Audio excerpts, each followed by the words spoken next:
મોરારી બાપુની કથા સાતણથી જે શરૂ થવા જઈ રહી છે જોઈ શકો છો. આ રસ્તો બગસરા તરફ જાય છે અને જેઠિયાવાડ તરફ જાય છે. હાલો મિત્રો, આજે આપણે આવ્યા છે બગસરા. જ્યારે રામકથા જે મોરારી બાપુને આયોજન થવા જઈ રહ્યું છે તે આપણે 7 તારીખે જે આયોજન થવાનું છે તે હું તમને અત્યારે જે બતાવવા જઈ રહ્યો છે. મારી આ ચેનલ જાદવ દિનેશ, તેને તમે સબસ્ક્રાઈબ કરજો અને લાઈક કરજો. ચાલો મિત્રો, મારી આ ચેનલને લાઈક અને સબસ્ક્રાઈબ જરૂર કરજો. આપણે આજે આવી ગયા છીએ બગસરામાં જે મોરારી બાપુની સપ્તાહનું આયોજન છે જે 7 તારીખથી ચાલુ થવાની છે તે આપણે ડૂમ તરફ જઈ રહ્યા છીએ.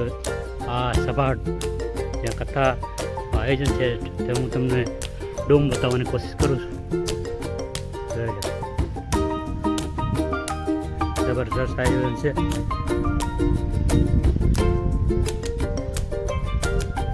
આ ડૂમ છે ત્યાં મોરારી બાપુ વિશ્વ વંદનીય શ્રી મોરારી બાપુનું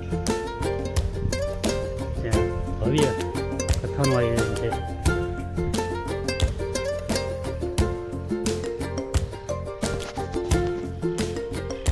જોઈ શકો સંપૂર્ણ તૈયારી જે કથાની થઈ ગઈ છે. 7 તારીખે જે કથા ચાલુ થવાની છે મોરારી બાપુની, તે સ્ટેજ જે મોટું સ્ટેજ ગણાય એ મોરારી બાપુનું એ સંપૂર્ણ તૈયારી થઈ ગઈ છે. જોઈ વિશાળ ડૂમ જ્યાં જન્મેની જે ભક્તો આવી હોવાના છે ત્યાં તમે જોઈ શકો છો.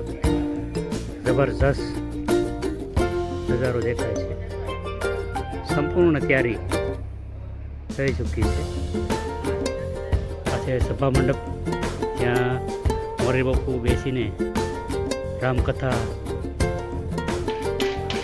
કરવાના છે. આ એક બીજો ડૂમ છે, તમે જોઈ શકો છો. સંપૂર્ણ તૈયાર થઈ ગયું છે અને આ છે રસોડા વિભાગ અને જમવાનું વ્યવસ્થા પણ અહીંયા થવાની થઈ શકે છે. જોઈ લો, આ છે ઉતારા મંડપ જે સંપૂર્ણ તૈયાર થઈ ગયો છે. અંદર થઈને આપણે જોઈએ. જોઈ લો, જબરજસ્ત કમ્પ્લીટ થઈ ગયું છે. આ ભાઈ અહીંયા કામગીરી કરી રહ્યા છે. જોઈ લો, એકદમ ફર્સ્ટ ક્લાસ ડૂમ એ મોરારી બાપુની કથા આયોજન છે તે જબરજસ્ત. આ છે લાકડા, આ છે રસોડા વિભાગ જ્યાં આ લાકડા જથ્થા બંધ પડેલા છે તમે જોઈ શકો છો. હવે આપણે રસોડા વિભાગ તરફ ત્યાં ચૂલીનું આયોજન થયેલું છે. ત્યાં ચૂલું કાઢવામાં આવી છે. લગભગ 10 ચૂલું કાઢવામાં આવેલું છે. જોઈ લો ચૂલું.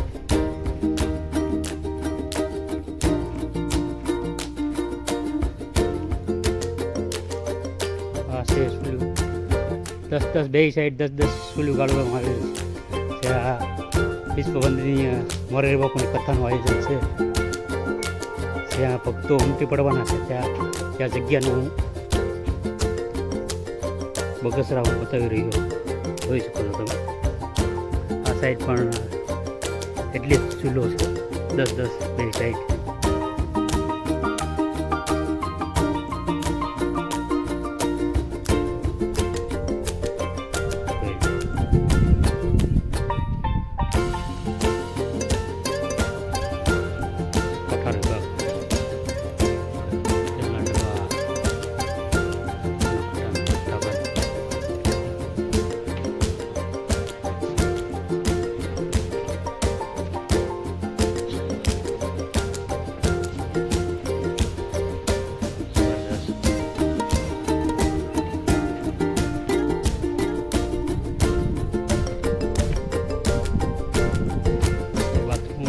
વિભાગની પાણીની સરસ મજાની વ્યવસ્થા.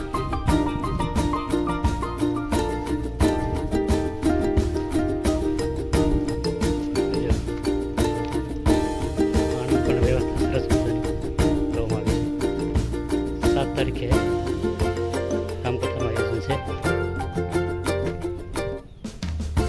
તમારે કંઈક આ રૂમ છે તે વીઆઈપી વિભાગનો ઉતારા માટેના રૂમ છે.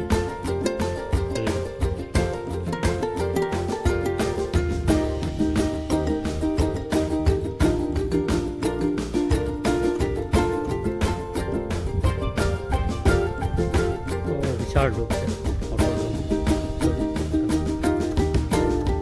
જબરજસ્ત રૂમ.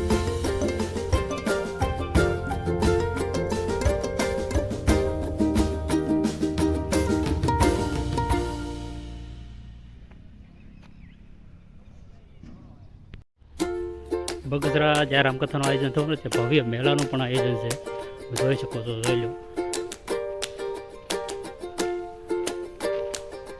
સરસ મજાનું મેળાનું આયોજન છે. જે પછી બાળકાને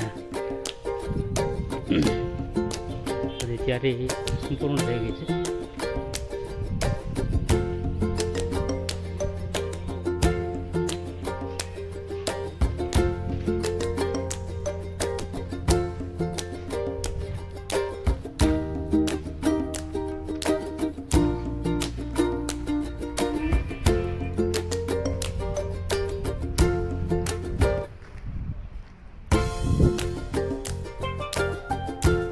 મેળો પણ ગોઠવવામાં આવ્યો, સંપૂર્ણ તૈયારી